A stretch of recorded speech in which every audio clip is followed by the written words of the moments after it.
All Indiana Politics is your premier source for Indiana politics. Focusing on issues that matter to you. I still want us to be the best in the Midwest. We can't afford another lockdown. Give the citizens of this country the relief they need. Education in the state of Indiana remains priority number one. In-depth, nonpartisan coverage. We don't know exactly where the economy will be in January. People are worried with good reason. Exclusive interviews with Indiana's political leaders. We have the resources here in the state of Indiana to care for those who are in need. Expert analysis on critical legislation. We need to reform those laws. This recovery is going to take some time. We've got to anticipate that there'll be a budget shortfall. From Wish TV, this is All Indiana Politics Podcast on the All Indiana Podcast Network.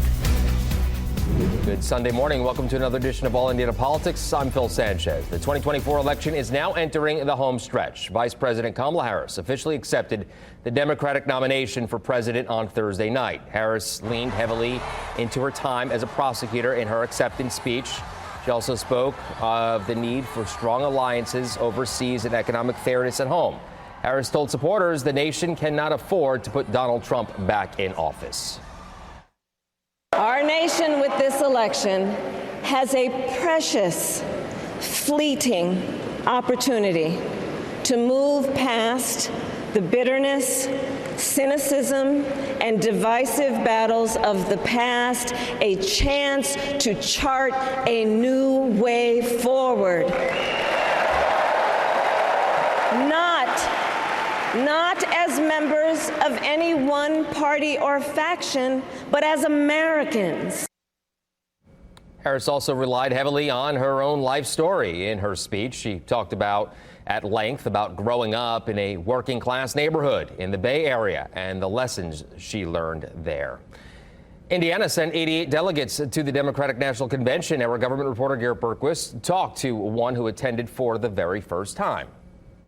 Let's bring in Connor Elliott. He was one of Indiana's 88 delegates to the Democratic National Convention. Connor, welcome to the show. Thank you for having me. I'm glad to be here. So describe the atmosphere on the convention floor over the past 4 days. I'd say it's been one of the most energetic places I have ever been as a 19-year-old delegate. I don't get many opportunities to go to places like this and see such an energetic atmosphere. I attended an Axios House event 2 days ago, and David, Obama's former 2008 campaign manager, described it to a similar atmosphere as 2008 when Obama was running for president. So it is one of the most energetic places I've ever seen, and it's just really exciting. What are some things from Vice President Harris's speech on Thursday night that really stood out to you? One of the big ones was gun violence. Being from a generation where there is a large amount of school shootings happening all across the nation. Parkland in 2018, Uvalde just a few years ago. That really sticks close to me. I grew up going through school shooting drills and, finding ways that you have to hide and, duck and just try to, survive. And that isn't the way that kids my age should be living, right? And so when she talked about, the things that we need to be doing, universal background checks, red flag laws, an assault weapons ban, that's what we need to be doing. And it just really stuck out to me. It was really close to me, especially earlier in the programming when they brought out survivors or close relatives of individuals who went through school shootings. It brought a few tears to my eyes. How would you describe the attitude toward Harris, both of the delegates at this convention and of voters you've talked to over the past month or so who did not attend the convention? Among us delegates, I say we're really, really excited to see Kamala Harris become our presidential nominee. It's the passing of the torch to a new generation. And I think that's something that's always exciting within the Democratic Party. And we're really looking forward to it. But also outside of the convention, as I said, I'm one of the youngest delegates within the delegation. And I'm currently in college. And so I have many friends who either are somewhat politically active or apolitical in a way. And the day that President Biden dropped out, I got many texts of individuals just being like, hey, I was not interested in this election at all. I was really turned off. But the moment that I saw Kamala Harris step in, it just ignited a new passion within them. It's something new. It's something fresh. And she's really been talking about things that, people in my generation care about. Affordable housing, gun violence prevention legislation, and just trying to bring an economy that works for us rather than for the wealthy. Did President Biden make the right call in dropping out of the race and endorsing Harris? I think President Biden made the call that made most sense to him.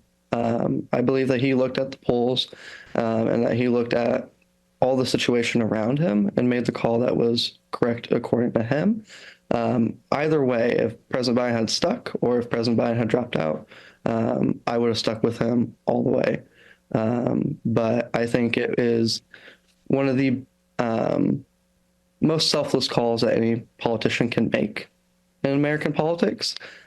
Being the leader of the free world and leader of this country and freely and willingly drop out is something that anyone should admire within this nation and in our history, especially since the other side of the aisle is nominating someone who hasn't exactly presented themselves in a way that is selfless. Vice presidential nominee Tim Walz spoke on Wednesday night. What did you make of his speech?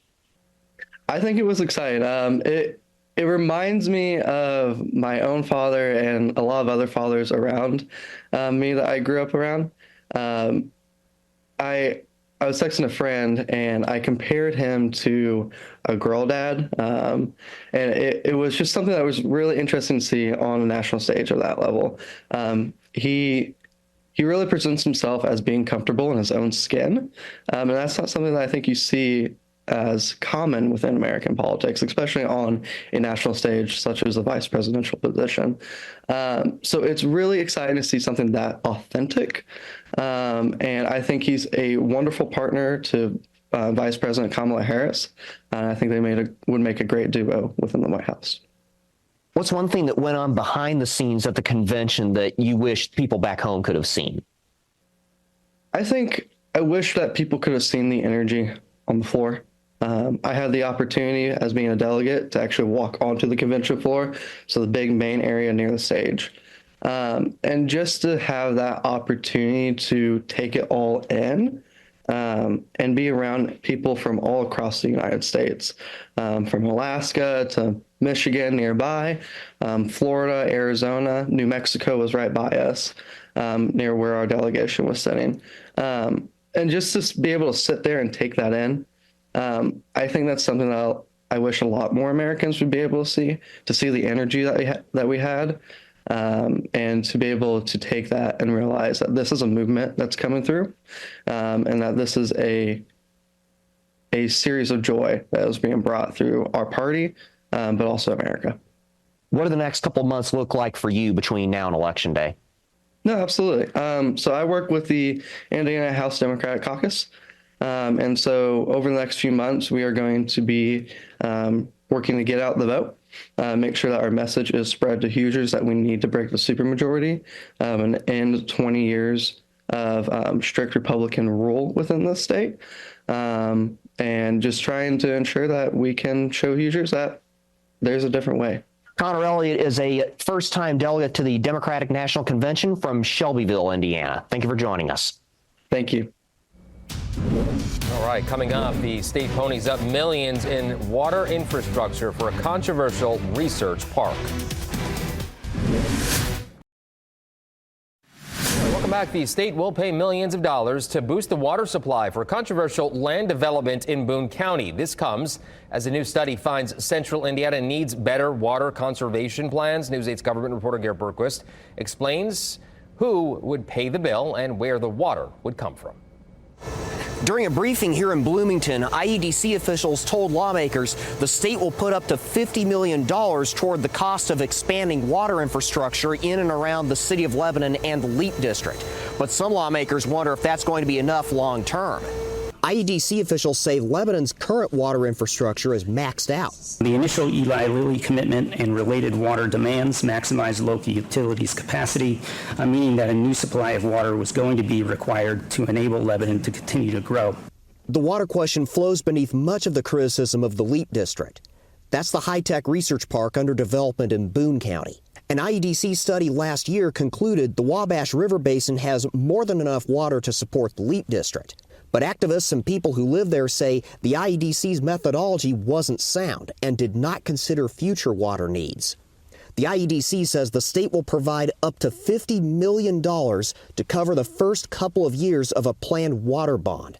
The project would deliver 25 million gallons of water per day to the city of Lebanon.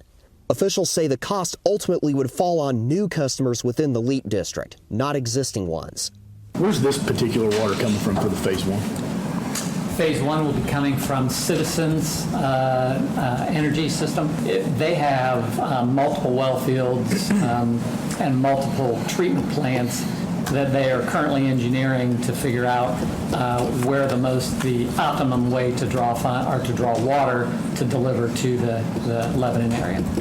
The Indiana Chamber of Commerce this week released a study that found the state has enough water to cover expected future needs. But water is not as abundant in central Indiana as it is in northern or southern Indiana. The concern, as you well know, Garrett, is that what other projects may not occur within that Lebanon community, that project area, because of the lack of water.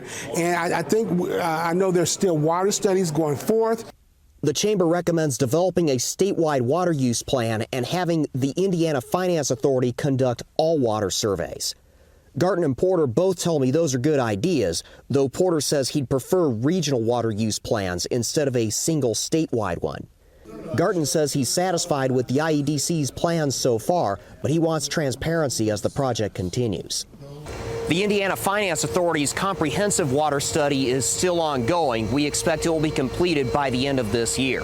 In Bloomington, I'm Garrett Bergquist for Wish TV, wishtv.com, or follow us on Facebook for updates. Coming up, Indiana's best political team unpacks the Democratic National Convention and looks ahead to November.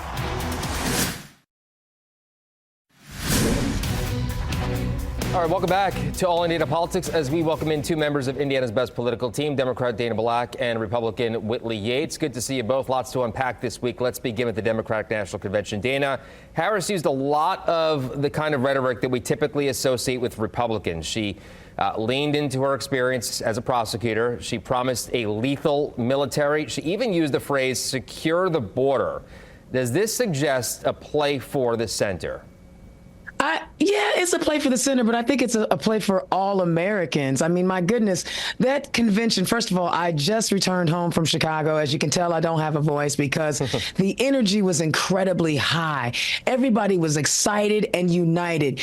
That stadium, United Center, was so united that even Republicans came out and talked about why they were supporting Kamala Harris. It is obvious that our country needs to be going in the right direction, and the folks that are faithful to Donald Trump, they're not faithful to the country. And so they were showing endlessly how we as Americans, we have more alike and that bring us together than what actually divides us. And to have so many Republicans who are in the Trump orbit were saying how much they want to be with this team. They may not agree on all the policies, but they recognize there's a difference between supporting a party and supporting our country. So yeah, she may be moving towards the center, but she's also saying that she is going to govern for all Americans, unlike the other guy who will lock up his enemies. Willie, these are, as you know, historically GOP policy positions. So how do Republicans counter that? Well, you know, now that the dog and pony show of the proxy presidential candidate is over, now we understand that the Democrats have majored in entertainment. Yes, that's right, entertainment. You saw the celebrities come out, they're singing, they're dancing, but it was void of actual policies, right? Kamala Harris is going to pivot on whatever she needs to. She was voted one of the most liberal and progressive senators, and now she's attempting to be moderate. She wants to, you know, no tax on tips after she was a decisive deciding vote to tax tips in the first place. She's going to pivot on whatever she needs to do to be politically beneficial for her to win. And the truth is, we still don't have any policies for her. But what we did have is vasectomies and abortions happening at the DNC convention. So while they are eradicating their future base, the Republican Party is going to make sure that we're securing the border and not just talking about it when she's currently in a position to do the work right now. Dana is shaking her head. So, Dana, I'll let you jump in and respond to that. First of all, the President Trump, when he was president, all he was entertainment. And all he did was screw up our country. All he did was make us a laughing stock around the world. Are you serious right now? She talked about substance. She talked about an economy that works for everybody. She talked about protecting reproductive health care. She talked about protecting the border. She talked about not dissing our troops who give their lives. Are you kidding me right now? There was a lot of talk, but she's the vice president right now, Dana. She's had 3 years. She does not write policy right now. She's on the ticket. Had 3 years to work with Joe Biden to put. He has been working with infrastructure bill. So, she's had 3 years to Science and Chips Act. Let me just jump in here quickly, Whitley. Republicans are calling, as you did, attention to the lack of policy specifics. But is that wise, given the Democrats' messaging around Project 25? Absolutely, it's wise. Project 2025 is not associated, affiliated, or assimilated with the Trump campaign. It's been said over and over, and they're using this as a straw man and boogeyman account to get people scared and afraid. The truth of the matter is, for 16 years, 12 of them have been ran by Democrats in the White House. Only 4 has been ran by Trump. So if our economy is bad, it's probably the Democrats' fault. If you can't afford to pay for your own rent, to pay for your groceries, it's probably the Democrats' fault. The truth is that they've been at the helm for 12 years of the 16, and they have not done anything. And what they have done is set us back consistently, lied about job numbers when we emphatically screamed what was happening with our economy. And now all of these chickens are coming home to roost. So she has to speak in platitudes because she doesn't have anything that she can show as a result. Dana, are you serious right now? Are you serious? And also, give me. Go ahead, respond to that. Also, give me a little thought on Project 25. Go ahead. Absolutely, Project 25. To suggest that Trump has nothing to do with it when J.D. Vance actually wrote the foreword in the Project 2025 is asinine. We ain't crazy. Don't gaslight us. He is your vice presidential candidate. If he wrote the foreword and he is on the ticket with Trump, how can you say that he has nothing to do with Project 2025? Second, it was written and authored by the Heritage and funded by the Heritage Foundation, which is a right-wing think tank. This is a playbook. Why would you write a playbook if you're not going to use it? These folks want to put us back to 1965. And Whitley, you ought to be afraid because they're coming for black and brown people. And the last time I checked, you a sister. So you might want to check that. These folks want to lock us up and send us away and silence us. Project 2025 is real. Project 2025 is their plan. If they could get back in office and Donald Trump will send us back to the Stone Ages, they will make sure that women don't have access to the health care that they need. They will continually defund public education. They actually said they were going to cut down on the cost for veterans. They're going to make sure that they close VAs. Are you serious right now? Okay. We're not buying any of this gaslighting anymore. We know that this party, the Republican Party, the one of Donald Trump, wants to destroy America. He wants to be an authoritarian, and they want to take us to a place where we have no choice. He already said this: if you vote for him this time, it's the last time you have to vote. Whitley, she mentioned your name. Go ahead, respond, and then I just have a couple other things before we say goodbye. I just think that the Democratic Party right now is using Project 2025 and all these other talking points to really hide and cover up the fact that Joe Biden has been in the White House for 3.5 years and done absolutely nothing. Our economy is in shambles. Inflation is at an all-time high. People can't afford their rent. They can't afford their car note. They cannot afford groceries and to eat.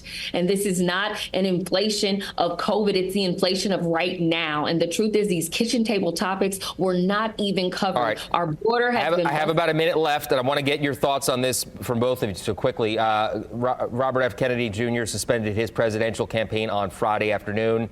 He says he's not ending it, though.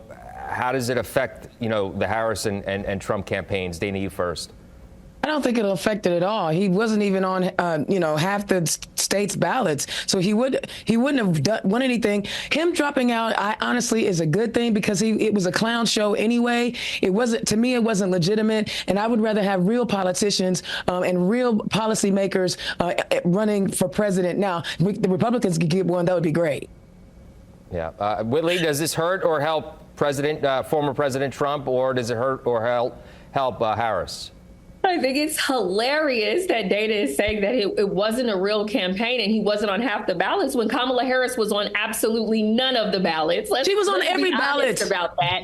And she was on every ballot. When it comes to RFK, she was on 0 ballots, right? When it comes to RFK, when it comes to democracy, and when it comes to him dropping out of the race, he is obviously not supporting the Harris-Walz campaign. He's not supporting the direction that they're going in. Right. So it doesn't matter if he's good conversation as always. 10%. Ladies, good to see you both. We will talk soon. Thank you very much for joining the show, and we will be right back. All right, thank you for joining us for All Indiana Politics this week. We'll be back here next Sunday morning, as always, at 9:30. And be sure to tune in at 11 o'clock for The Hill Sunday with Chris Steyerwalt. Have a great rest of your week.